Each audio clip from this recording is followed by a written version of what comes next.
दारू पीना, सिगरेट पीना, इधर उधर घूमना या फिर सिर्फ जॉब वगैरह करके फिर बोलती है कि we don't need any man. Women empowerment है, यही फेमिनिज्म है। एकदम वो झंडा लेके खड़े हो जाओगे कि मैं ये काम नहीं करूंगी, तो फिर आप बाहर भी बोल सकते हैं, हस्बैंड भी बोल सकते हैं कि मैं बाहर का काम नहीं करूंगा, ये मेरा काम नहीं है। इंडिया में ना इसी चीज को ही देखता है कि पर्सनैलिटी जज कर देते हैं इंग्लिश की वजह से। इंडियंस के लिए रशियन में बहुत सॉफ्ट कॉर्नर है, एक रिस्पेक्ट है। माँ बनने के बाद लाइफ मतलब एक अलग ही मीनिंग, आप कंप्लीट हो जाते हो वहाँ। जब भी मैं पब्लिक ट्रांसपोर्ट पे जाती हूँ तो लोग कुछ ना कुछ पढ़ने की कोशिश, सब साइलेंट बैठे हुए हैं, वहाँ आपको बहुत बोरिंग लगता है। लेकिन आप अगर इंडिया के पब्लिक ट्रांसपोर्ट पे जाती हो, फुल ऑन एंटरटेनमेंट मिलता है। लोगों को लगेगा कि मैं लेडीज़ के बारे में बहुत ज़्यादा अच्छा नहीं बोली मैं। तेरे बिना जिंदगी से कोई। बच्चे संभालो, गाना बजाना बाद में करना। एक औरत जो माँ भी है और इसके लिए भाई मुझे पेपर लगेगा, ये आरजे भी है, पोइट भी है, फैशन डिजाइनर भी है, सिंगर भी है, प्रोड्यूसर भी है, एमएनसी की एक ऑनर भी है, स्कल्पचर आर्टिस्ट भी है, पेंटर भी है। एक वर्ड में बोलना चाहूँ तो आज हमारे साथ है डॉक्टर श्वेता सिंह जी, जिन्होंने बिहार में जन्म लिया और रशिया में जाकर, मॉस्को में जाकर अपनी फैमिली के साथ साथ अपने ड्रीम्स को भी पूरा करा। तो मैम आपको इंडिया में कैसा लग रहा है? बहुत बहुत ही अच्छा लग रहा है, अपने देश आके हमेशा ही अच्छा लगता है। तो आप इतनी ज़्यादा टैलेंटेड है, तो आप शॉर्ट में बताइए कि आपने पहले क्या चीज़ शुरू करी, क्योंकि आप काफ़ी सारी चीज़ों में इन्वॉल्व है, मतलब आर्टिस्ट भी है, काफ़ी सारी चीज़ें। तो पहला आपने क्या चीज़ शुरू करी, कैसे करते करते क्या क्या चीज़ें आगे करी फिर? एज ए प्रोफेशन देखे तो मैंने पहले तो डिज़ाइनिंग की, इंडिया से ही शुरू किया था। हाँ। तो डिज़ाइनिंग करते हुए मेरी शादी हो गई, फिर मैं रशिया चली गई। तो वहाँ जाके पहले, क्योंकि रशिया में अगर आपको कुछ करना है तो पहले रशियन सीखनी पड़ती है, बिल्कुल। तो रशियन सीखी, उसके बाद डिज़ाइनिंग का कोर्स कंप्लीट किया और उसके बाद आर्ट से जुड़े हुए अलग अलग फॉर्म, पेंटिंग हुआ, स्कल्पचर हुआ, सिंगिंग हुआ, इन सब के कोर्सेज़ किए और सारा कुछ करने के बाद फिर अपनी एक फर्म द क्रिएटिव पैराडाइज के नाम से बनाई और वहाँ से फिर अपने कल्चर को और अपने इंडिया के जो भी टैलेंट है, जो भी हमारी जो संस्कृति है, उसको वहाँ तक शोकेस करने की कोशिश कर रही हूँ। ग्रेट। और आप जो है ना, जैसे दूसरे कंट्री में जाना, फिर वहाँ पर ये सब चीज़ें करना, तो आपने कोई डिफ़िकल्टी फेस करी है? क्योंकि बिल्कुल कल्चर अलग होता है, वहाँ के लोग अलग हैं, सोसाइटी अलग होती है। तो सोसाइटी की साइड से कोई दिक्कत आई या फिर कोई आपको परेशानी हुई वहाँ पर अपने ड्रीम्स पूरे करते हुए? परेशानी जब शादी हुई थी तो बहुत यंग एज में शादी, हमारे समय में जल्दी शादी हुआ करती राइट। थी। तो शादी के बाद मैं गई, पढ़ रही थी, तो मैंने अपनी पढ़ाई कंटिन्यू रखी और फैमिली का पूरा सपोर्ट मिला। तो सबसे बड़ा प्रॉब्लम तो वहाँ लैंग्वेज का ही आया था, क्योंकि राइट। लैंग्वेज सीखनी पड़ी और वेदर भी बहुत हार्श है वहाँ पे। और जब मैं गई थी उस वक्त नवंबर का टाइम है, मुझे अभी भी याद है, 96 की बात बता रही हूँ आपको। ओके। तो इतनी ठंड थी कि मैंने अपनी लाइफ में इतनी ठंड कभी नहीं देखी थी, माइनस में टेम्परेचर था। तो वो अडॉप्ट करना, कल्चर अडॉप्ट करना, लैंग्वेज अडॉप्ट करना, इसमें थोड़ा समय लगा। लेकिन लोग वहाँ के इतने वेलकमिंग थे कि उन्होंने हमें कभी ये फील नहीं होने दिया कि आप दूसरी जगह से आए हैं। और रशियन के दिल में इंडियंस के लिए एक बहुत ही अच्छा सॉफ्ट कॉर्नर है। तो इतनी परेशानी नहीं हुई क्योंकि फैमिली का भी सपोर्ट था और सब अच्छे से हो गया। ग्रेट। तो अभी जैसे आपने जो है बिहार में जन्म लिया और बाहर जाकर अपने सपने पूरे करे, तो आज भी जो है ना गांव में काफ़ी सारी लड़कियां हैं, काफ़ी सारे मतलब ऐसा फैमिली का भी प्रेशर रहता है। तो कुछ उनके लिए टिप्स देना चाहोगे जो गांव या फिर छोटे कस्बे में लड़कियां रहती है, ताकि वो भी अपने सपने पूरे कर सके? बिल्कुल, आई थिंक जगह से आपके सपनों का कुछ लेना देना नहीं है। सपनों में जान होनी चाहिए, जुनून होना चाहिए, तभी आप आगे बढ़ते हो। छोटे शहर की लड़कियों से चाहे लड़कों से मैं बस यही बात कहना चाहूँगी कि अपने सपनों को मरने नहीं दें और हमेशा कोई ना कोई अपॉर्च्युनिटी की तलाश करते रहें। और अपॉर्च्युनिटी आती है, ऊपर वाला सबको अपॉर्च्युनिटी बराबर देता है। हाँ, बड़े शहरों में ईज़िली मिल जाती है, लेकिन छोटे शहरों में भी आपको अपॉर्च्युनिटी है या फिर आपको कहीं बाहर जाने का मौका मिला तो अपने आप को तराशने की कोशिश करें। जो आपका हुनर है, जिस चीज़ में आप अच्छे हैं, उस चीज़ को आप आगे ले जाने की कोशिश करें, फिर तो स्काई इज़ द लिमिट। आप इतने सारे मतलब वर्क्स करते हो, इतने सारे मतलब आर्ट से रिलेटेड काम करते हो, तो वैसे तो आपके सारे काम फेवरेट हो गए, मुझे पता है। लेकिन मैं एक पूछना चाहूँगा जिसको करने में सबसे ज़्यादा मज़ा आता हो। मुझे सबसे ज़्यादा जो दिल के करीब है वो लिखना बहुत पसंद है। लिखना बहुत पसंद करती हूँ, ग़ज़लों को, शेरो शायरी, नज़्म हो या फिर कुछ भी हो, अपने थॉट्स को शब्दों में बाँधना मुझे बहुत पसंद है, क्योंकि वो बहुत ऑनेस्ट होते हैं। आप बिल्कुल ऑनेस्टली अपने थॉट्स के साथ, अपने शब्दों के साथ बात कर सकते हैं, तो वो मुझे सबसे अच्छा लगता है। वो मेरे दिल के करीब है। जब भी मैं खुश होती हूँ तो भी कुछ लिखती हूँ, जब भी उदास होती हूँ तो भी कुछ लिखती हूँ। तो ये क्योंकि ये बचपन से चला आ रहा है, मुझे बचपन से आदत थी लिखने की। और हमारे घर में मेरे फादर पुलिस में थे, तो हमारे घर एक डिसिप्लिन वाला माहौल था। तो शुरू से हमें बहुत डिसिप्लिन में रखा गया और तब से मुझे लिखने की आदत हुई और मैं लिखती रहती थी। थोड़ी इंट्रोवर्ट थी तो ज़्यादा मेरे फ्रेंड नहीं थे, तो बस अपने कलम से, अपने किताबों से ही बात करती रहती है। तो लिखना मुझे सबसे पसंद है। ओके, अभी एक छोटा सा गेम करते हैं। आज मदर्स डे स्पेशल है, तो मदर से रिलेटेड कुछ क्वेश्चंस होने वाला है। बेसिकली स्टेटमेंट होगी, जी। तो आपको बताना है वो ट्रू है स्टेटमेंट या फिर आप उसके अगेंस्ट हो, या फिर मतलब आप उसमें बिलीव नहीं करते हो। तो पहला स्टेटमेंट है कि माँ बनने के बाद लाइफ बोरिंग हो जाती है। Oh, not at all, not at all. Life के मीनिंग्स आपको समझ में आने लगते हैं माँ बनने के बाद। स्पेशली मैं लड़कियों को बोलती हूँ कि जब तक आप ये सुख आपको नहीं मिलेगा ना, ये आप ब्लेसिंग नहीं आपकी ज़िंदगी में आती है, तब तक आप इसकी वैल्यू नहीं समझते हो। माँ बनने के बाद लाइफ मतलब एक अलग ही मीनिंग, आप कंप्लीट हो जाते हो एक्चुअली। बिल्कुल। माँ बनने के बाद जो है ना बॉडी खराब हो जाती है। ये जो है ना काफी ज्यादा, मतलब जो यंग है ना लड़कियां, वो डरती है माँ बन के, मेरी इतनी फिगर ये सब खराब हो जाएगी। पहली बात तो ये बताएं कि फिगर आपकी 80 साल तक तो कंटिन्यू नहीं रहने वाली है। बिल्कुल।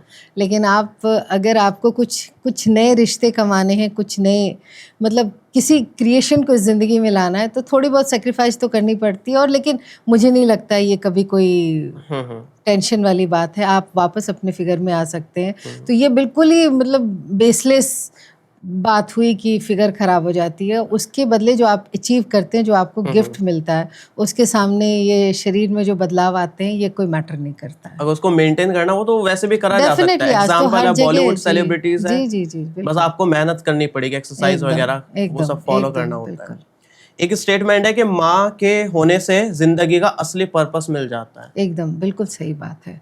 आप कंप्लीट हो जाते हो। आपने आपने जो क्रिएट किया है, जो बच्चे आपके आपके कारण इस दुनिया में आए हैं, वो आपकी रिस्पॉन्सिबिलिटी है। आप उनमें अपना अक्स देखते हो, उनको तराशने की कोशिश करते हो, तो ये एक बहुत बड़ी नेमत है। तो मतलब एक माँ बनना मुझे लगता है दुनिया का सबसे सबसे बड़ा सौभाग्य है। अगला स्टेटमेंट है कि माँ को अपने सपने भूल के सिर्फ बच्चों का सोचना पड़ता है। नहीं, ये बिल्कुल नहीं है। मैं अपने एग्ज़ाम्पल से बता सकती हूँ कि मैं बहुत जल्दी मतलब मैंने कंसीव कर लिया था। मेरे बच्चे भी दोनों मतलब हम समझिए तीनों साथ ही पढ़ रहे थे। अच्छा। 2 बच्चे हैं मेरे। मैं बच्चों को भी पढ़ाती थी, खुद को भी तराशती थी। एक पेरेंट्स भी पहली बार बनते हैं तो आप सीखते हैं। आप जन्मजात तो पेरेंट्स होते नहीं हैं, तो बच्चों के साथ आप पेरेंट्स बनना सीखते हैं और साथ में खुद को भी निखारते हैं। तो ये बात बिल्कुल गलत है कि अगर बच्चों के साथ आप हैं तो आपका करियर ख़त्म हो जाएगा। और मुझे नहीं लगता है कि आपको 24 घंटे बच्चे के साथ रहने की ज़रूरत। क्वालिटी टाइम दें, वो ज़्यादा बेटर है। 2 घंटे भी आप क्वालिटी पूरे मन से अगर बच्चे के साथ है तो वो ज़्यादा अच्छा है, ना कि सुबह से शाम तक आप बच्चे के साथ हैं और फ़ोन में बिज़ी हैं, बच्चा कहीं और बिज़ी है। तो क्वालिटी टाइम दें और अपने ऊपर भी टाइम दें। तो आप खुश रहेंगे तो बच्चे भी खुश होंगे, आपका परिवार भी खुश होगा। तो आई थिंक आप कर सकते हैं अगर आप आजकल तो ऐसा है कि माँ भी फोन में लगी रहती है, बच्चे को भी दूसरा फोन दे दिया, वो अपना फोन में हाँ, और स्क्रॉल क्या। कर रहा है, वो अपना बिल्कुल, स्क्रॉल कर रही बिल्कुल। डाइनिंग टेबल पे बैठे हैं बच्चे और किसी का कोई कम्युनिकेशन नहीं, कुछ भी नहीं। तो ये गलत ट्रेंड है। अगला स्टेटमेंट है कि माँ बनना सबसे मुश्किल जॉब है। मुश्किल है, लेकिन बहुत ही इंटरेस्टिंग जॉब भी है। ये तो मैं मानती हूँ कि मदर्स डे पे मैं जितनी भी माएँ सुन रही हैं, मैं तो बिल्कुल रिलेट कर पाऊँगी कि इससे अच्छा जॉब कुछ हो ही नहीं सकता। आप हज़ारों जॉब इस चीज़ पे कुर्बान कर सकते हैं। एक माँ बनना सबसे सौभाग्य की बात होती है और ये सबसे अच्छा जॉब है। ये बहुत नसीब से मिलता है। अब जो है ना कुछ डिबेटेबल टॉपिक्स पर बात करता है, क्योंकि जो है ना विमेंस स्पेशल है, तो काफी ज्यादा ना फेमिनिज्म का जो ना ट्रेंड काफी ज्यादा चल रहा है। बिल्कुल। जो लड़कियां है वो अपना फेवर रखती है, लड़के जो है ना उनके अगेंस्ट में अपना पॉइंट रखता है, तो काफी ज्यादा हॉट टॉपिक है। तो मैं आपसे जानना चाहूंगा कि असली विमेन एम्पावरमेंट क्या है, क्योंकि आजकल जो है ना जो मैं देख रहा हूँ, मतलब मैंने देखा है रील्स में लड़कियां ओपनली बोलती है कि मतलब ये दारू पीना, सिगरेट पीना, इधर उधर घूमना, या फिर सिर्फ जॉब वगैरह करके फिर बोलती है कि we don't need any man. तो यही असली वुमेन एम्पावरमेंट है, यही फेमिनिज्म है। आपका क्या नहीं, मानना है? नहीं, नहीं, बिल्कुल अगर उस हिसाब से देखें तो मैं थोड़ी ओल्ड स्कूल हूँ इस थॉट में। और मुझे लगता है फेमिनिज्म जो अभी मैं देख रही हूँ वो असली फेमिनिज्म नहीं है। फेमिनिज्म का मतलब है आप अपने अंदर की जो फेमिनिन क्वालिटी है उसको बचा के रखें और उसके साथ बराबर का दर्जा मांगे। मतलब ये नहीं है कि आपको ईश्वर ने नवाजा है कि आप माँ बन सकती हैं तो ये किसी और के पास नहीं है, तो वो आपके लिए एक प्रिविलेज वाली बात है। तो आप किसी न्यू एक ज़िंदगी को क्रिएट करते हो तो ये रिस्पॉन्सिबिलिटी आपकी है। आप उसको हटाकर सिर्फ अपने करियर पे ध्यान, मैं ये बिल्कुल नहीं बोली, मैं खुद एक करियर वूमेन हूँ, एक बिजनेस वूमेन हूँ, अपना काम भी करती हूँ, लेकिन फैमिली को सेक्रीफाइस नहीं करती हूँ, क्योंकि वो फ्रंट अगर आपका सही नहीं है तो आप दुनिया में कितनी भी तरक्की कर लें आपको कभी सुकून नहीं मिलेगा, पीस ऑफ माइंड नहीं मिलेगा। और नए बच्चे आजकल जो फेमिनिज्म के नाम पे जो एक गलत ट्रेंड शुरू हो गया, ठीक है, आप अपनी बात रखें, हमें हक है बराबरी का, मैं मानती हूँ, ये ज़रूरी भी है, क्योंकि हमारे इंडिया में जो सेगमेंट है, बहुत बड़ा सेगमेंट है जो अभी भी इक्वालिटी के लिए तरस रहा है, वो उनके लिए लड़े, उनके लिए स्टैंड ले। लेकिन आप फेमिनिज्म के नाम पे जो अपोजिट सेक्स है उसको अगर आप नीचे दिखाने की कोशिश करते हैं, या फिर आपको लगता है कि आपकी आज़ादी जो है सबसे इम्पॉर्टेंट है, बाकी कुछ नहीं, तो ये गलत फेमिनिज्म का एग्जाम्पल जाएगा। आप एम्पावरमेंट की बात करें, सेल्फ रिस्पेक्ट की बात करें, एक नारी के रूप में, एक लेडी के रूप में आपकी जो रिस्पॉन्सिबिलिटी है, आपको एक नया क्रिएशन करने का मौका ईश्वर देता है, तो ये सब चीज़ को नहीं भूलना चाहिए। ये फेमिनिज्म और मॉडर्निज्म के नाम पे जो लोग शादी जैसे इतने अच्छे संस्था का मतलब मजाक उड़ाते हैं, या फिर कॉम्प्रोमाइज़ नहीं करना चाहते हैं, पेशेंस बिल्कुल ख़त्म हो गया है, हर बात पे एक फेमिनिज्म का झंडा लेके, जहाँ आपको इक्वालिटी चाहिए बिल्कुल आप लड़े, मैं लड़ती हूँ, मतलब मैंने भी बहुत कुछ लड़ के हासिल किया है। और मैं लोगों को यही चीज़ बताती हूँ कि फेमिनिज्म का मतलब ये नहीं है कि आपको लड़ना है, आप अपने आप को प्रूफ करो, अपने आप को पहले निखारो, तब आप उनके सामने उनके बराबर आओगे तो डिमांड करोगे। तो ये गलत ट्रेंड जो मुझे बहुत अखरता है ये, कि फेमिनिज्म के नाम पे बहुत गलत हो रहा है, और जो सही में नीडी है उनको हेल्प करो, जो लेडीज़ जिनको, उनको अपलिफ्ट करने की कोशिश करो, और अपने थॉट को बहुत ज़्यादा मॉडर्नाइज नहीं करो। क्योंकि मैं बाहर रहती हूँ, वेस्टर्न वर्ल्ड में रहती हूँ, मैंने ये चीज़ देखा है कि बाहर के लोग अब वापस ट्रेडिशन की तरफ आ रहे हैं, वो फैमिली वैल्यूज़ को समझ रहे हैं, क्योंकि उन लोगों ने जो अभी हमारा इंडिया है वो देख चुके हैं, वो उस टाइप का थॉट देख चुके हैं, और वो इस चीज़ को मानते हैं कि एक टूटी हुई फैमिली, न्यूक्लियर, मतलब फैमिली का कॉन्सेप्ट है ही नहीं। बच्चे हैं वो, उनको समझ नहीं आता है कौन माँ है कौन बाप है, कहाँ जाए क्या न जाए। तो एक जो टूटी हुई फैमिली का कॉन्सेप्ट है वो धीरे धीरे कम हो रहा है, वो लोग वापस अपने ट्रेडिशन की तरफ आ रहे हैं, और उनको मालूम है कि ऐसा नहीं कि अगर आप घर में कुकिंग कर लेंगे या बच्चे संभालें, साथ में काम भी करें और अपने सेल्फ रिस्पेक्ट मांगे। तो ये सब चीज़ जो मैं बाहर देख रही हूँ, तो मुझे लगता है इंडिया में भी आएगा। अभी जो ये ट्रेंड चल रहा है कुछ दिन का है, but I am not happy with the feminism अभी जो चल रहा है इससे। आजकल ये भी है कि शादियां नहीं करनी है, शादी नहीं करनी, बच्चे नहीं करने, तो ये जो है नारी शक्ति है या फिर सेल्फिशनेस बोलना चाहिए? नहीं, ये दोनों के बीच का कोई भी चीज़ ना वाइट एंड ब्लैक नहीं होती है, बीच का रास्ता होता है। बहुत जगह आप देखोगे सही में जो बहुत टैलेंटेड लड़कियां होती हैं, शादी के बाद उनको घर से वो अपॉर्चुनिटी नहीं मिलती है, तो वो सैक्रिफाइस करना पड़ता है। तो ये एक पहलू ये भी है, और एक दूसरा पहलू ये है कि आप इंडिपेंडेंट है, आपकी एक आवाज़ है, फिर भी आप ये कॉम्प्रोमाइज़ नहीं करना चाहते, एक नया स्टेप नहीं लेना चाहते, अपनी फैमिली शुरू नहीं करना चाहते हैं, शादी नहीं करना चाहते। शादी जैसा इंस्टीट्यूशन जो इतना पुराना है, पूरी दुनिया इस चीज़ को मानती है, तो इसमें शादी एक ऐसी चीज़ है कि सिर्फ ऐसा नहीं है कि दो लोग आके मिलते हैं। शादी एक ऐसी चीज़ है जहाँ पे आपका टेस्ट भी होता है, आपका पेशेंस लेवल क्या है, दो इम्परफेक्ट लोग मिलके एक परफेक्ट कपल बनते हैं। तो ये बहुत ही प्यारा इंस्टीट्यूशन है, इसमें आपको पेशेंस दिखाने की ज़रूरत है। सिर्फ अपने बारे में ना सोचिए, अपने बारे में सोचना सेल्फिशनेस होगी। आप सामने वाले के बारे में भी सोचें, समाज के लिए भी सोचें, अपने परिवार के लिए भी सोचें। तो ये मुझे लगता है शादी इम्पॉर्टेंट है, और इस इंस्टीट्यूशन को समझना चाहिए लोगों को। अभी जो है ना, इंस्टाग्राम पर मैंने एक रील देखी थी, तो उसमें ये था कि एक लड़की थी, वो बोल रही थी कि ये घर के जो काम होता है, झाड़ू लगाना या खाना बनाना, ये हमारा काम नहीं होता, ये हमें नहीं करना, और जो है हमें इक्वल हक है, हम जॉब करेंगे, इंडिपेंडेंट बनेंगे, ये हमारा वो नहीं है। उसी के अपोजिट में जो है ना, लड़कों ने कमेंट लिखे अलग अलग। तो आपका क्या ओपिनियन है इसके बारे में? एक्सट्रीम तो किसी चीज़ की भी अच्छी नहीं है। घर दोनों की रिस्पॉन्सिबिलिटी है, लड़के की भी रिस्पॉन्सिबिलिटी है, लड़की की भी रिस्पॉन्सिबिलिटी। और आजकल मैंने देखा है लड़के भी इक्वली काम करते हैं, घर का भी काम करते हैं। जैसे लड़कियां बाहर जाके काम करती हैं, लड़के भी घर में अगर बच्चा, मैंने देखा है बहुत जो न्यू कपल है जिनके घर बेबी है, हस्बैंड वाइफ दोनों मिल के करते हैं। आपको मिल के करना होगा ये चीज़। आप बिल्कुल एकदम वो झंडा लेके खड़े हो जाओगे कि मैं ये काम नहीं करूँगी, तो फिर आप बाहर भी बोल सकते हैं, हस्बैंड भी बोल सकते हैं कि मैं बाहर का काम नहीं करूँगा, ये मेरा काम नहीं है, मैं घर आके बैठूँगा। तो ये एक्सट्रीम बातें ना बहुत डिस्टर्बिंग है, बहुत मतलब आपको तोड़ देगी, समाज को तोड़ देगी। मुझे लगता है हमेशा एक बैलेंस लेके चलना चाहिए। आप किसी को ना गलत बोल सकते हो ना किसी को सही बोल सकते हो, दोनों जस्टिफाई है। क्योंकि अगर लेडी दवाई जा रही है, 24 घंटे घर में काम कर रही है, तो वो गलत है, उसकी एक आवाज़ होनी चाहिए। या फिर बिल्कुल बाहर जा रही है, घर को बिल्कुल इग्नोर कर रही है, इंस्टीट्यूशन को, जो मैरिज का इंस्टीट्यूशन है। या फिर आपको एक लेडी होना, एक नारी होना, बहुत उसमें एक सॉफ्टनेस होती है, सौम्यता होती है, एक ग्रेस होता है। वो ग्रेस ख़त्म होता जा रहा है। आप एम्पावर हो। हमारे यहाँ देख लो, अगर हमारे स्क्रिप्चर्स में ही देख लो आप, शक्ति बोलते हैं ना, शिवन शक्ति। शक्ति क्या है? शक्ति मतलब कोई भी काम बिना शक्ति के तो हो ही नहीं सकता है ना। तो शक्ति ही तो वो चीज़ है। और हम किस चीज़ को रिप्रेजेंट कर रहे हैं? उसी शक्ति को रिप्रेजेंट कर रहे हैं। तो आप उस शक्ति को अपना आदर्श बनाओ, जो एक अच्छी माँ भी है। मतलब गणेश और कार्तिकेय की माँ भी है, अन्नपूर्णा भी है जो सबको खाना भी खिलाती है, दुर्गा भी है जो कि अगर कुछ गलत हो रहा है समाज में तो संहार भी कर रही है। तो आपको हर चीज़ एक मतलब इंडिपेंडेंट भी, उसकी एक आवाज़ भी है। शिव जी के सामने भी उसकी एक आवाज़ है। मैं जस्ट मतलब ये नहीं बोल रही हूँ कि आप, एक एग्जाम्पल तो आप ले सकते हो। तो वो शक्ति बनो आप में बहुत बड़ी शक्ति है। तो मैं उस नारी शक्ति की बात करती हूँ, उस फेमिनिज्म की बात करती हूँ, उस फेमिनिज्म को सपोर्ट करती हूँ जहाँ आप अपने हर रोल में परफेक्ट हो।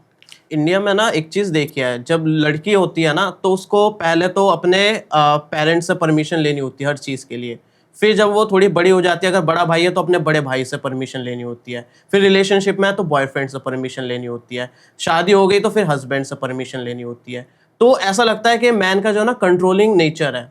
लेकिन इसी का जो है ना, मतलब लड़कियां खुद ही बोलती है इंस्टाग्राम वगैरह पर कि हमें मैन का ब्रेन की जरूरत पड़ती है, तो उसका सपोर्ट लेने की जरूरत पड़ती है। तो ये कंट्रोलिंग नेचर है या फिर आपका क्या ओपिनियन है इसके बारे में? नहीं, कुछ तो है कंट्रोलिंग नेचर, ये तो मैं मानती हूँ, इसको मैं डिनाई नहीं कर सकती हूँ। इस चीज़ के अगेंस्ट हूँ मैं, क्योंकि मैंने भी अपनी सारी रिस्पॉन्सिबिलिटी, मैं अपना एग्जांपल दे पाऊँगी तो मतलब मैंने भी अपने बच्चों की रिस्पॉन्सिबिलिटी निभाते हुए, उनको अच्छे से पढ़ा करके, अच्छे संस्कार देते हुए भी अपने आप को तराशा, अपने आप को अलग अलग फील्ड में कामयाब बनाने की कोशिश की। और मुझे मेरी फैमिली का सपोर्ट मिला। और जहाँ नहीं मिलता था वहाँ मैं लड़के मांगती थी कि ये मेरा राइट है, ये मुझे चाहिए। आप लड़के वो बोलते हैं ना, सब कुछ छोड़ छाड़ के बाहर चले जाओगे तो आप एक बार भले जीत जाओगे, लेकिन फिर आप अपने रिश्ते खो दोगे। अगर आप समझदारी से सबको लेकर चल के अपनी आवाज़ दूसरों तक पहुंचाते हो तो सामने वाला भी समझता है। तो मुझे लगता है जो आप बता रहे हो कि मैन हैं, कुछ ऐसे सेगमेंट है जिनको हमेशा लगता है कि वही सबसे सुपीरियर है। तो ये कॉन्सेप्ट, इसी के अगेंस्ट तो शुरू हुई थी लड़ाई, मतलब नारी शक्ति फेमिनिज्म की लड़ाई इसी के अगेंस्ट हुई थी। और आज मुझे लगता है कि जितने भी पढ़े लिखे, ये एजुकेशन से आता है। एजुकेटेड लड़के जितने, सब समझते हैं इस चीज़ को कि ये एक आदमी का काम नहीं है, दोनों को मिल के करना पड़ेगा।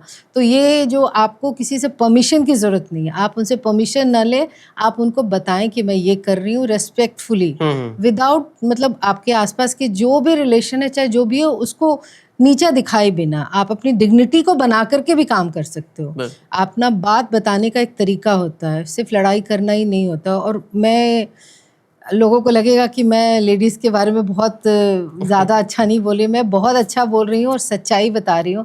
और मेंस को ये बोलना चाहूँगी कि आप इस चीज़ से बाहर निकलें कि आप सुपीरियर हैं चाहे लेडी कम है, दोनों बराबर है, दोनों का अपना काम है। ईश्वर ने दोनों को इक्वल बनाया है और दोनों को अलग, जो काम एक लेडी कर सकती है जेंट्स चाह के भी नहीं कर सकता है। और ये बात भी सही है कि जो काम जेंट्स कर सकता है, क्योंकि ईश्वर ने उसको थोड़ा पावरफुल बनाया है फिजिकली, ओनली फिजिकली, मेंटली तो लेडीज़ को कोई चैलेंज नहीं कर सकता।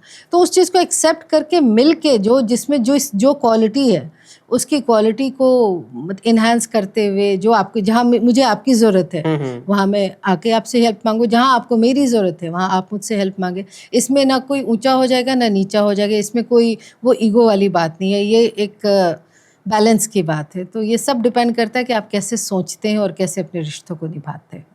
आजकल एक ट्रेंड और है कि लड़कियां जो है ना ये बोलती है कि मुझे इंडिपेंडेंट होना है, मुझे सेल्फ डिपेंडेंट होना है, मुझे किसी की ज़रूरत नहीं पड़नी चाहिए। तो ये सोसाइटी में अपना मतलब कुछ अच्छा बनाने के लिए, दिखाने के लिए करा जा रहा है, या फिर आपका क्या ओपिनियन है इस बारे में? नहीं नहीं, इसमें तो मैं बिल्कुल 100% उनके साथ हूँ। आपको अपने पैर पे खड़ा होना बहुत ज़रूरी है। जब आप अपने पैर पे खड़े होते हैं तो आप अपनी नज़र में ऊपर उठते हैं, और जब आप अपनी नज़र में उठते हैं तो सामने वाला आपको रिस्पेक्ट करेगा ही, क्योंकि आप हमेशा अगर हाथ फैला रहे हैं तो सामने वाला भी आपको डोरमैट की तरह यूज़ करेगा। लेकिन अगर आप अपने पैर पे खड़ी है, तो मैं तो हर लड़की को बोलती हूँ कि आप कुछ भी करें लेकिन एक छोटा सा भी काम करें ज़रूर। आपकी सेल्फ रिस्पेक्ट के लिए वो ज़रूरी है, किसी को दिखाने के लिए नहीं। वो एक आपको सेटिस्फैक्शन मिलता है कि मैं किसी पे डिपेंडेंट नहीं हूँ। इसका मतलब ये नहीं है कि आप सबको नीचा दिखाएं, ये भी गलत ट्रेंड हो जाएगा। लेकिन मैं हर ये लड़की बहुत को हो रहा है। बहुत हो रहा है, यही तो इसी चीज़ के लिए तो मैं बोल रही हूँ कि ये गलत ट्रेंड शुरू हो गया। लेकिन हर लड़की को काम करना चाहिए, हर लड़की को अपनी पहचान बनानी चाहिए और अपने सेल्फ रिस्पेक्ट की मांग करनी चाहिए। ये सबसे इम्पोर्टेंट है। और ये भी होना चाहिए कि हमें किसी की जरूरत नहीं है, ये चीज गलत है, ये क्योंकि तो मुझे बहुत भी गलत है, ये तो बहुत लगता गलत है। ये तो मतलब ये ऐसा बोल ही नहीं सकते कि आपको किसी की जरूरत। आप एक सोशल एनिमल है, आप सोसाइटी में रह रहे हैं। सोसाइटी का ताना बाना मर्द औरत दोनों को मिलके कंप्लीट होता है। जहाँ औरतों के युद्ध में जा रहे हैं जितने भी पुरुष जा रहे हैं, वहाँ लड़कियां भी आजकल जा रही हैं, मैं ये बात नहीं बोल रही हूँ, लेकिन वहाँ ज़्यादा वो जा रहे हैं। तो आप ये तो नहीं बोल सकते हो कि वो गलत है। या फिर लड़कियां अगर घर संभाल रही हैं, बच्चे मतलब पैदा कर रही हैं, तो वो भी गलत नहीं, वो भी एक ज़रूरी चीज़ है। एक सोसाइटी के लिए बहुत, सोसाइटी कोलैप्स हो जाएगी। आप मॉडर्निज्म का मतलब, आप मतलब मॉडर्न थॉट का मतलब ये नहीं होता है कि आप अपने ट्रेडिशन को, अपनी परंपराओं को 100% नकार दें। हाँ, जो गलत चीज़ है उसको, उसका विरोध करें। जो गलत हो रहा है हमारी सोसाइटी में, लड़कियों को दबाया जा रहा है, उसके लिए खुल के एकदम शक्ति बन के आप आवाज़ उठाएं। लेकिन जो चीज़ समाज में इसके कारण गलत ट्रेंड शुरू हो गई है, वो उसका भी सपोर्ट नहीं करें। एकदम रैशनली सोचें। और ये इक्वलिटी की बात और उसमें किसी को नीचा दिखाना, ऊंचा दिखाना, ये गलत है। आपको सब इतना बड़ा आकाश है, आपके हिस्से का आकाश आपको मिल ही जाएगा। तो आपको ये ज़रूरी नहीं कि आपने जो अचीव किया उसके लिए आपको किसी को नीचा दिखाने की ज़रूरत है। तो गलत ये ट्रेंड है। सेल्फ डिपेंडेंट बनो, मतलब ताकि अपनी नीड्स वगैरह पूरी कर पाओ। वो लेकिन ज़रूरी है। कुछ चीजें जो है ना आपस में, जैसे फैमिली है, मेरा तो ये मानना है कि कुछ हमने ना फैमिली में जिम्मेदारी आपस में बांट रखी है। एकदम। जब हम फैमिली में कुछ चीजों के लिए एक दूसरे पर डिपेंड रहता है, तो फैमिली में एक वो बना रहता है बॉन्ड। वरना अगर पूरा सब कुछ अपना ही डिपेंडेंट करना है, तो पैसा खुद कमाओ, खाना खुद बनाओ, कपड़े अपने खुद धुल लो, फिर तो फैमिली का मतलब ही क्या रहा है? सब अपने अपने अलग अलग कमरे पर रहो। ये कोई फैमिली है? तो फिर तो आप संन्यास लेके चले जाओ, वही बात है, जंगल में चले जाओ। ये जो आजकल नए बच्चे कर रहे हैं ना, ये मैं इस चीज़ के बिल्कुल अगेंस्ट हूँ। अभी चलो आप कमा रहे हो, आपके पास अभी यंग हो, तो आपको इस चीज़ की समझ नहीं है, या अभी आप समझ नहीं पा रहे हो। हमारे पास एक्सपीरियंस है, हमने एक लंबी उम्र गुजारी है, तो हमने देखा है रिश्ते कितने इम्पोर्टेंट होते हैं। आपको कोई ना कोई एक सहारा चाहिए, मतलब कोई एक इंसान चाहिए। ये नहीं कि आप उन फाइनेंशियली आपको सहारा चाहिए, एक इमोशनल सहारा चाहिए। कोई ना कोई एक इंसान चाहिए ज़िंदगी जीने के लिए। आप अकेले नहीं, आइसोलेशन में कोई नहीं रह सकता है। अभी ना सही, 20 साल बाद, 40 साल बाद, जब आपका शरीर नहीं काम देगा, तब आपको रिश्तों की ज़रूरत होगी। तब तो आपको दोस्त चाहिए। जब आप लो होते हो तो आप किसके पास जाते हो? दोस्तों के पास तो जाते डिपेंड हो। होना ही पड़ेगा। होना ही पड़ता है। तो ये इसको लेके चलना होगा सब कुछ। आपको अपना मी टाइम भी बहुत ज़रूरी है। जैसे मैं अपनी बात बता रही हूँ, मैं मतलब 2 बच्चे हैं, हस्बैंड है, सब कुछ है, मैं सारी रिस्पॉन्सिबिलिटी पूरी करती हूँ। बिजनेस वुमेन हूँ, बिजनेस भी संभालती हूँ, ट्रैवल भी करती हूँ, सोलो ट्रैवल करती हूँ, अकेले जहाँ जाने का मन होता है बैग पैक उठाती हूँ, जाके जगह एक्सप्लोर करती हूँ। लेकिन वही है कि सब रिश्ते निभाते हुए भी जब मुझे मी टाइम चाहिए होता है, मैं अपना सोलो ट्रैवल करके जाके अकेले, वो ठीक है, कुछ दिन का ब्रेक ज़रूरी होता है जहाँ आप अपने आप से कन्वर्सेशन कर सकें। लेकिन वापस जब आप आते हो सोसाइटी में, आपसे जुड़े हुए रिश्तों में, तो आपको लगता है कि आप एक सिविलाइजेशन में रह रहे हो, आप अकेले नहीं रह रहे हो। तो ये थॉट बहुत गलत है, और ये अभी समझेंगे नहीं बच्चे। अगर 1% भी मेरी बात समझ पाएँ तो मुझे बहुत खुशी होगी। लेकिन ये जो ट्रेंड है ये गलत है। ये अभी कुछ दिन उम्र के साथ धीरे धीरे फिर ठीक हो जाएगा बच्चों में। कंप्लीटली डिपेंडेंट हो जाओगे तो फिर ह्यूमंस रहने का मतलब ही क्या हो गया? तो ह्यूमन का तो मतलब यही है कि थोड़ा थोड़ा चीज़ें डिपेंडेंट रहे। जैसे एक एग्जांपल, एक फैमिली का, तो आपस में जिम्मेदारियां बांट रखी है। जैसे कि अगर माँ हाउस वाइफ है तो उसने जिम्मेदारी बांट रखी है कि मैं घर का खाना बनाऊंगी और कपड़े वगैरह ये सब देखूंगी। आदमी है तो उसने कर रखा है कि कोई भी प्रॉब्लम आ जाए फैमिली में, उसका सारा प्रेशर, सारा काम घर में छोटा भाई है या बड़ा भाई है, उसका काम है सिलेंडर खत्म हो गया सिलेंडर लेके आएगा, तो आपस में डिपेंडेंट रहता है, तो एक फैमिली बनी रहती है। हाँ, बट वही है कि उसको फिर वो आप वो ये मत कर दो, लाइन मत खींच दो कि बाहर का काम सिर्फ मर्द करेंगे। हाँ, और मतलब अगर वो आप वो एक्सचेंज कर आपसे, सकते ऑफ हो, कोर्स लेकिन वही मैं बोली, वो ताना बाना जरूरी है कि कभी हो तो हस्बैंड, चलो आज मैं खाना बना रहा हूँ, तुम जाओ बाहर का काम करो, तो वो भी जरूरी है। लेकिन ये इस चीज को लेकर के अपना वो झंडा लेके खड़ा हो जाना, वो भी गलत है। मैं कहती हूँ हर चीज का मिडिल पाथ होना चाहिए। बिल्कुल। अब एक गेम खेलता है, क्योंकि आप जो है ना इतना ट्रैवल, अलग अलग कंट्रीज में आप ट्रैवल करते हो, आप इंडिया में काफ़ी रहे हो, अब भी इंडिया में आते हो और रशिया में भी रह रहे हो, तो एक छोटा सा ना गेम करता है जिसमें आप बताना कौन सी चीज़ कहाँ की आपको अच्छी लगती है। तो रशिया की विंटर्स या फिर इंडिया की समर? मुझे रशिया की विंटर ज़्यादा पसंद है, मेरे से गर्मी बर्दाश्त नहीं होता है। स्टार्टिंग में आपको दिक्कत हुई थी लेकिन? हाँ, लेकिन शुरू में दिक्कत हुई थी, बट धीरे-धीरे हाँ, अगर ऐसे देखो तो मेरी तासीर जो है, मतलब मुझे विंटर ज़्यादा पसंद है, कोज़ी-कोज़ी पसंद है, गर्मी थोड़ा मुश्किल हो जाता है मेरे लिए। रशिया का पब्लिक ट्रांसपोर्ट या फिर इंडिया की लोकल बसेस? दोनों अगर ऐसे देखो, लोगों को अगर परखने के हिसाब से देखो, मैं दोनों जगह जाती हूँ। वहाँ के पब्लिक ट्रांसपोर्ट में आप देखोगे, मैं इस टॉपिक पे एक बात बताना चाहूँगी कि वहाँ जब भी मैं पब्लिक ट्रांसपोर्ट पे जाती हूँ तो लोग कुछ ना कुछ पढ़ने की कोशिश करते, सब साइलेंट बैठे हुए हैं, सब अपने अपने बिजी हैं। वहाँ आपको बहुत बोरिंग लगता है, लेकिन आप अगर इंडिया के पब्लिक ट्रांसपोर्ट पे जाती हो, फुल ऑन एंटरटेनमेंट मिलता है।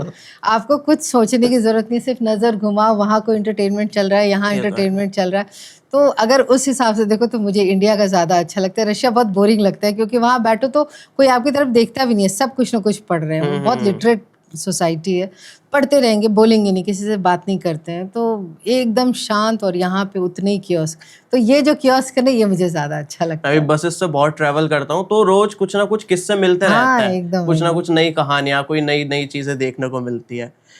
बॉलीवुड या फिर रशियन सिनेमा? ओह, एनी टाइम बॉलीवुड। ओके। मैं फिल्म प्रोड्यूसर हूँ, तो मेरा काम ही बॉलीवुड का है, तो any time Bollywood. Russian lifestyle या फिर इंडियन लाइफस्टाइल?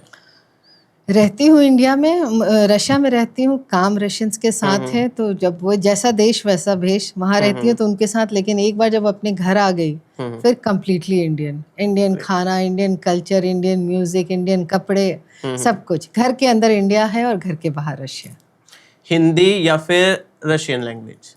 घर में हिंदी, जितना हो सकता है हिंदी। हिंदी हमारी वो दिल से निकलती है ना बात, वो उसके लिए सोचना नहीं पड़ता है। रशियन के लिए फिर सोचना पड़ता है, ग्रामेटिकली सही बोला नहीं बोला, तो काम है तो रशियन बोलती हूँ। अदरवाइज जब अपने लोग हैं तो प्रेफर करती हूँ कि हिंदी में ही बात करो।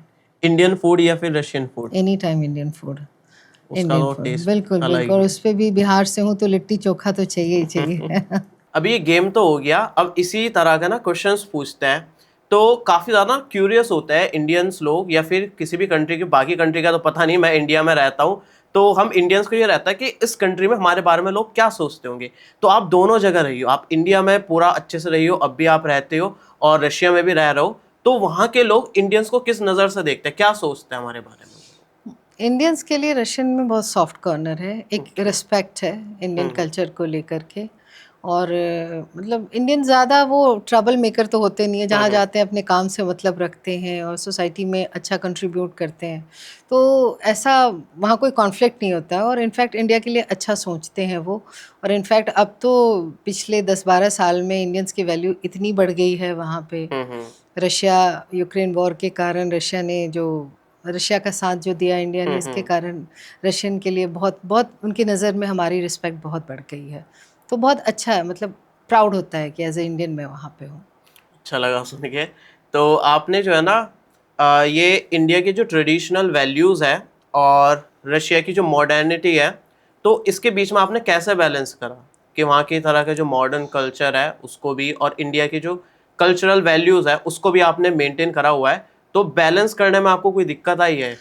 दिक्कत नहीं है, जब तक आप अगर आप समझ लोगे, मुझे लगता है कोई भी समाज, कोई भी सोसाइटी गलत नहीं होती है। वो अपने हिसाब से वो इतनी तरक्की कर रहे हैं, इतना आगे बढ़ रहे हैं, मॉडर्न सोसाइटी है, बहुत ओपन सोसाइटी है वहाँ पे। मतलब अभी हम लेडीज़ जेंट्स की ही बात कर रहे हैं, मैं आपको वहाँ का एग्जांपल दे सकती हूँ। सेकेंड वर्ल्ड वॉर के बाद जब रशिया वॉर पे गई थी, तो वहाँ की 40% पॉपुलेशन जो मतलब मेन लोग थे, उनकी डेथ हो गई, तो पूरी कंट्री को लेडीज़ ने संभाला। तो वहाँ पे लेडीज़ और जेंट्स का एज सच कोई डिफरेंस नहीं है, दोनों बराबर काम करते हैं। वही उस टाइप की सोसाइटी की मैं बात कर रही हूँ कि घर का भी काम करते हैं, बाहर भी काम करते हैं, बच्चे भी पाल रहे हैं। तो वो सोसाइटी थोड़ी ऑर्थोडॉक्स नहीं है, बहुत ओपन सोसाइटी है, एंड बहुत रिस्पेक्ट मिलता है। लेडीज़ को रिस्पेक्ट देना आपके हुनर को, आपका जेंडर डिसाइड नहीं करता है कि आपको क्या ओहदा मिलेगा, आपका जो टैलेंट है वो डिसाइड करता है। तो ये सब चीज़ वहाँ पे ऑनेस्ट लोग होते हैं, काम बहुत सिंसियरली करते हैं, तो ये चीज़ मैंने वहाँ सीखी। और क्योंकि इंडिया में मैंने देखा वो जो एक जुगाड़ूपना है, टालने वाला जो नेचर है वो बहुत ज़्यादा है कि अच्छा हाँ करते हैं, सोचने में 1 महीने लग जाते हैं। लेकिन वहाँ पे बोला, आज बोला तो कल से वो काम पे लग जाते हैं। तो मैंने ये अच्छी चीज़ उनसे सीखी, और मतलब अपने आप को निखारने का, अपने ऊपर जो एक विश्वास आया मुझे, क्योंकि मैं भी छोटे शहर से ही आई थी। तो मैं जब गई थी तो मुझे लोगों से बात करने में भी डर लगता था। लेकिन जब मैं वहाँ की लड़कियों को देखती थी जो मेरी रशियन फ्रेंड्स थी, उन्होंने जब मुझे बोला कि तुम में इतना टैलेंट है तो तुम क्यों अपने आप को रोक रहे हो, तो उनके सपोर्ट के कारण, उनको देख करके मैंने सीखा कि अपने को निखारो, पहले अपने आप को निखारो, अपने टैलेंट को निखारो, फिर तो दुनिया आपको सलाम करेगी। तो ये सब चीज़ मैंने वहाँ से सीखी। और इंडिया से हूँ तो इंडियन कल्चर तो मेरे नस नस में है, और वहाँ जाने के बाद मुझे लगता है मैं ज़्यादा हिंदुस्तानी हो गई, एक काइंड ऑफ कल्चरल एम्बेसडर का काम कर रही हूँ वहाँ पे। वहाँ के रशियन लोगों को इंडिया के कल्चर, फैशन, फूड से जोड़ती हूँ। मेरी क्रिएटिव पैराडाइज और श्वेता स्टाइल के नाम से मेरी कंपनी है जो कि स्टाइलिंग का काम करती है इंडियन।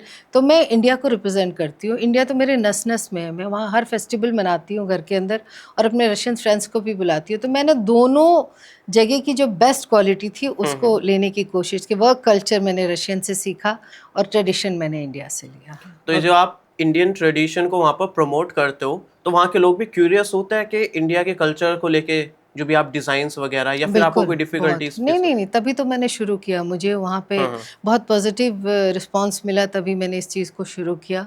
तो मेरी कंपनी द क्रिएटिव पैराडाइज़ में जो रशियन लोग हैं उनको कल्चरल प्लेटफ़ॉर्म मिलता है, जहाँ पे Indian food, Indian culture, literature, ये सब की बात होती है, फ़िल्में बनती हैं। तो मेरी फ़िल्में जो अभी इंडिया में बनी, एक शॉर्ट फ़िल्म बनी है द क्रिएटिव पैराडाइज़ के अंदर, सब हप्पन सांग वाला, वो कांस में गई है अभी। और 1-2 फ़िल्म बन रही है रशियंस के साथ मिलके। तो मैं बस वही रशियन वैल्यू को इंडियन वैल्यू के साथ मिला के एक अच्छी सी स्टोरी निकाल के उस पे फ़िल्म बना रही हूँ। और रही मेरी बात श्वेता स्टाइल के नाम से मेरी फ़ैशन ब्रांड है, जो कि इंडियन फ़ैशन को वहाँ के लोगों तक पहुँचाती है, इंडियन ज्वेलरी। तो वहाँ के लोग इसको बहुत एप्रिशिएट करते हैं, बहुत पसंद करते हैं। तो अच्छा लगता है काम करने में। तो आपने रशिया में इतना टाइम स्पेंड करा है, तो वहाँ की आप बताइए कि क्या-क्या चीज़ें अच्छी लगती है? जैसे कि आपने वर्क कल्चर बताया एक तो, इसके अलावा और क्या-क्या चीज़ें आपको वहाँ की बेटर लगी है इंडिया से, जो आप चाहते हो कि इंडिया में भी ये चीज़ होनी चाहिए? हाँ, एक तो जो सिस्टम है वहाँ पे, सोसाइटी का सिस्टम, जैसे सिटी जितनी साफ़ है, जिस तरीके से वो अपने सिटी को रखते हैं, अपने अपनी कंट्री से प्यार करते हैं, अपने कल्चर से प्यार करते हैं, अपनी भाषा से प्यार करते हैं।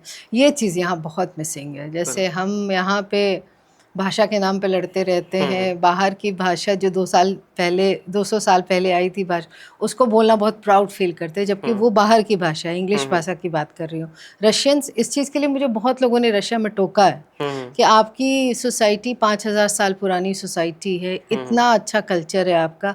हम पढ़ते हैं, हम सीखते हैं, हमारा ड्रीम है कि हम इंडिया जा कर के संस्कृत सीखें, हिंदी सीखें, वहाँ की कल्चर सीखें। और आप लोग जब आपस में भी बात करते हो तो इंग्लिश में बात करते हो, या फिर आपके बच्चे भी वो इंडियन इंडियन जो ट्रेडिशन है उसको फॉलो नहीं करते हैं। तो ये सब चीज़ मेरे दिमाग में शुरू से थी, इसलिए मैंने हमेशा अपने बच्चों को इस चीज़, बच्चे इंग्लिश स्कूल में पढ़ते हैं क्योंकि और कोई स्कूल वहाँ है नहीं, रशियन है या इंग्लिश है, तो इंग्लिश तो जानते ही हैं, रशियन वहाँ पैदा हुए हैं दोनों, तो रशियन भी जानते हैं, और घर में हिंदी बोलते हैं। तो लैंग्वेज, सारे लैंग्वेज में उन लोग को अच्छी कमांड है। तो मुझे लगता है लैंग्वेज सिर्फ एक कम्युनिकेशन का माध्यम होता है, लेकिन हमारे यहाँ उसको इतना बड़ा बना दिया गया है कि लगता है कि बस एक वही क्राइटेरिया है आपके मॉडर्न होने का या फिर आपके सक्सेसफुल होने का। तो ये मैं चाहती हूँ इंडिया में थोड़ा चेंज हो, आप अपने कल्चर पे प्राउड फील करें। अगर आप अपना रिस्पेक्ट नहीं करेंगे तो दुनिया आपका रिस्पेक्ट नहीं करेगी। ये चीज़ मैंने सीखा। और रशिया की सोसाइटी ठीक है, मुझे मतलब हाँ ठीक है, उनका उनका कल्चर अलग है, लेकिन जहाँ से मैं आती हूँ तो दोनों की बेस्ट क्वालिटी मैंने लेने की कोशिश की है। इंडिया में ना इसी चीज़ को ही देखता है कि पर्सनैलिटी जज कर देते हैं इंग्लिश की वजह से। मैं जो है ना, ऐसे तो टेक कैटेगरी से हूँ, मैं टेक वीडियोस कंटेंट क्रिएटर हूँ। तो मैं काफ़ी सारे ना स्मार्टफोन वगैरह जो लॉन्च होता है उनके लॉन्च इवेंट्स वगैरह देखता हूँ। इंडिया में जो लॉन्च इवेंट होता है ना, वो होता है इंग्लिश में। जो फ़ोन इंडिया के लिए बनाया गया है, इंडिया में बेचा जाना है, वो होगा पूरा लॉन्च इवेंट इंग्लिश में। जो टेक्स्ट होंगे वो सारे इंग्लिश में होंगे, ना ही इंग्लिश, चलो ये हो सकता है कि इंग्लिश के साथ हिंदी में लिखा हो, लेकिन वो पूरा कंप्लीटली इंग्लिश होता है। लेकिन अगर फ़ोन चाइना में लॉन्च हो रहा है, मैं चाइनीज़ लॉन्च इवेंट भी देखता हूँ क्योंकि चाइना में फ़ोन पहले लॉन्च हो जाता है कुछ, तो वो अपना पूरा इवेंट चाइनीज़ लैंग्वेज में करता है।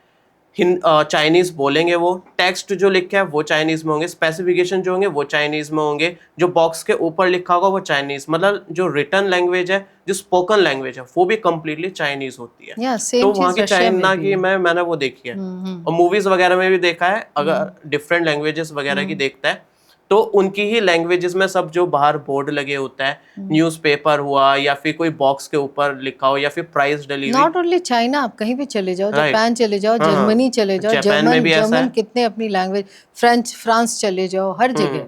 लेकिन एक सिर्फ हमारे यहाँ आई है कि हम अपने कल्चर, अपनी भाषा को पता नहीं क्यों रिस्पेक्ट नहीं देते हैं। और बाहर के, ठीक है, आई नो इंग्लिश यूनिवर्सल भाषा है, ये राइट। सबको आनी चाहिए, इट्स वेरी इंपॉर्टेंट।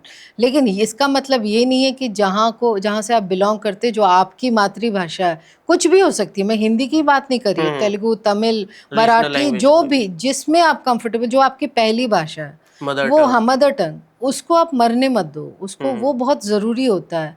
और यही चीज़ जो आपने बोला ना, रशिया और इंडिया का कंपेयर आप बताओ, तो मैंने बाहर से, नॉट ओनली रशिया, जो थोड़ा बाहर निकले हैं ना, उनको ये चीज़ पता चली है कि वो लोग तरक्की इसलिए कर रहे हैं क्योंकि उन्होंने अपने रूट्स को नहीं भूला है, अपने कल्चर को, अपनी भाषा को नहीं भूला है। जर्मन्स को देख लो, आप कहीं भी चले जाओ, वो जर्मन्स, उनको इंग्लिश भी आएगी, चाहे रशियन को इंग्लिश भी आएगी, लेकिन they want you to speak in Russian. Right. वो बोलते हैं आप हमारी कंट्री में आए हो, आप हमारी भाषा में बात करो। उनकी प्राइमरी लैंग्वेज ये है प्राइमरी इंग्लिश, लैंग्वेज है, और जो है ना वो हाँ हाँ। सेकेंडरी लैंग्वेज वो होती सब है। जानते हैं क्योंकि आपको पूरी दुनिया ट्रैवल करना है, सबको इतनी इंग्लिश हमारे सिस्टम में पढ़ाई होती है, सबको आती है। लेकिन इसका मतलब ये नहीं है कि आप बिल्कुल ही अपने कल्चर को भूलते चले जाओ, अपनी भाषा को भूलते चले जाओ। तो ये, आई डोंट नो, मैं बहुत निराश होती हूँ देखती हूँ तो इस चीज़ को। तो और इंडिया में ना इस चक्कर में ना तो इंग्लिश के रह जाते हैं ना ही हिंदी के। अब इंग्लिश में जो ना confused.com देख है। के जो है ना वो कंफर्टेबल हो जाते हैं, इंग्लिश में टेक्स्ट लिखा हुआ वो इजीली एकदम से रीड हो जाता है, लेकिन हिंदी में लिखा होता है तो थोड़ा टाइम नहीं, लगता तो है। इसमें अगर आप देखो तो सोसाइटी की भी गलती नहीं है, हाँ, हमारा एजुकेशन सिस्टम को ये बिल्कुल। ध्यान देना पड़ेगा। हाँ। ये तो जो बैठे हुए हैं, जो गवर्नमेंट में है, उनका काम है कि वो इस चीज़ को देखिए, बैलेंस करके चले, सब कुछ आना चाहिए।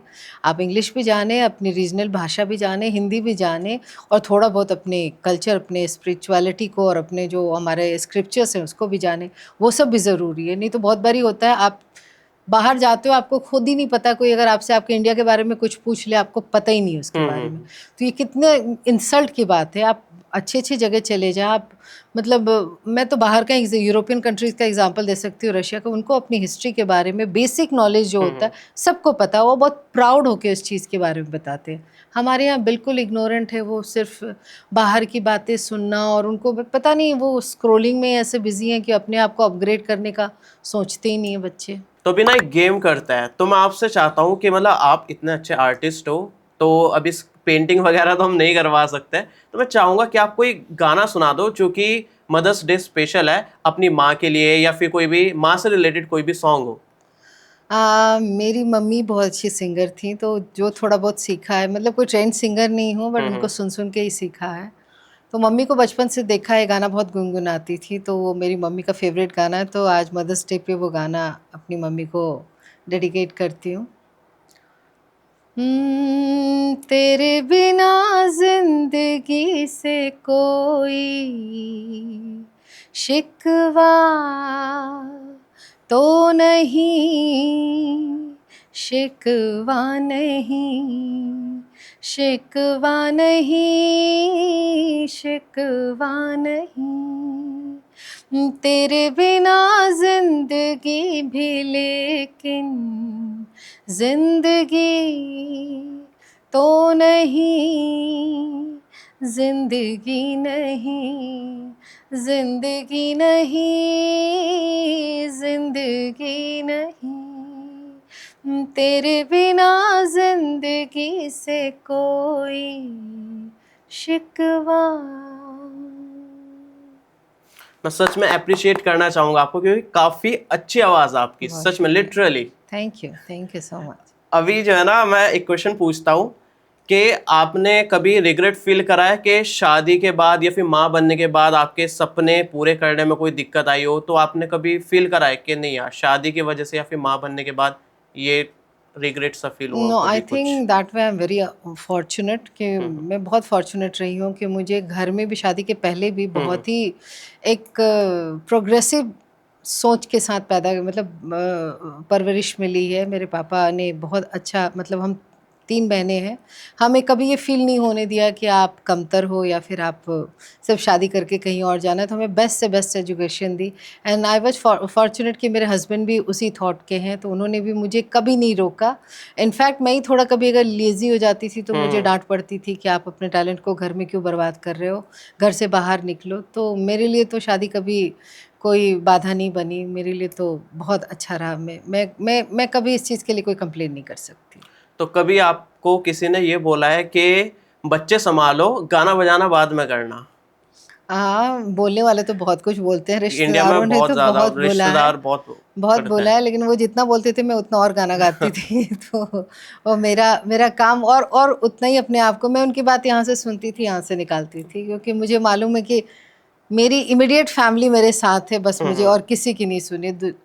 कुछ तो लोग कहेंगे, लोगों का काम है कहना, तो उनकी बात सुनोगे तो फिर आपकी ग्रोथ रुक जाएगी। और आपने प्रूफ करके दिखा दिया। अब जो आप लेवल पर हो, आपने सबको साबित कर दिया कि अगर रुक जाती तो बस फिर रुक ही हाँ, रुक जाती। जाती तो रुक जाती, हाँ। वो इनफैक्ट अभी भी चल रहा है, अभी भी मैं आप लोगों से बहुत कुछ सीख रही हूँ, मैं हमेशा सीखती रहती हूँ। तो मेरे लिए लगता है age is just a number, बस वो जुनून होना चाहिए, कुछ ना कुछ सीखना है, तो वो कोशिश करती रहती हूँ। तो काफी अच्छा लगा, और एक बढ़िया सा एग्जाम्पल है कि फैमिली के साथ रहते हुए भी आप बहुत कुछ अचीव कर सकते हो।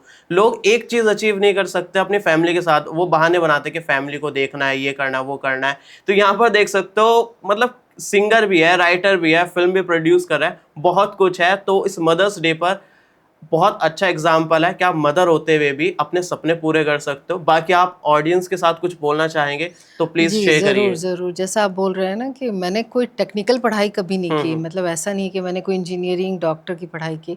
मैंने अपने पैशन को अपना काम बनाया।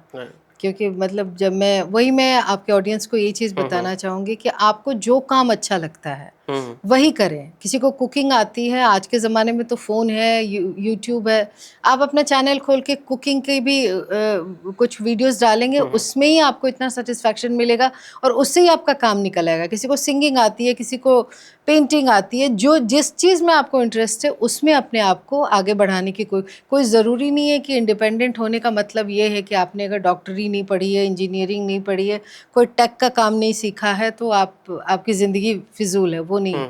आप किसी भी फील्ड में कुछ भी कर सकते हैं, बस सोच सही होनी चाहिए, राइट मैनिफेस्टेशन होना चाहिए। आई बिलीव इन मैनिफेस्टेशन, कि आप मैनिफेस्ट करते रहो, अपने आप को हमेशा अपना अपग्रेड वर्जन देखते रहो कि हाँ मैं अभी जो हूँ उससे बेटर हूँ अगले साल।